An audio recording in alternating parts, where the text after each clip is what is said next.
Alright, welcome back, ladies and gentlemen, to the Chupacabra Tutorials channel. I'm your host, Larry, and today I'm going to talk to you about how you can use a multi-tool expansion slot item inside of No Man's Sky. Because right now, the only thing I can really do is I can move it to a different storage container, I can pick it up and move it around, or I can discard it, which isn't what I want to do.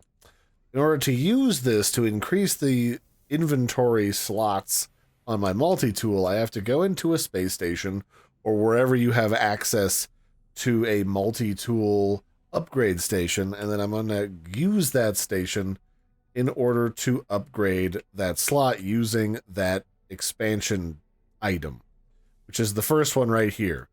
So when I click that, I can now pick where I want to stick that extra slot in my multi-tool.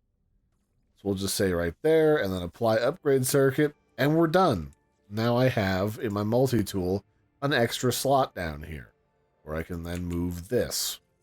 So everything's kind of like off on its own little thing for my mining laser. So that's how you do that. I hope you found this helpful. I've been your host, Larry. This has been how to use a multi-tool expansion slot item to upgrade your multi-tool in No Man's Sky. So bye, everybody, and have a good one.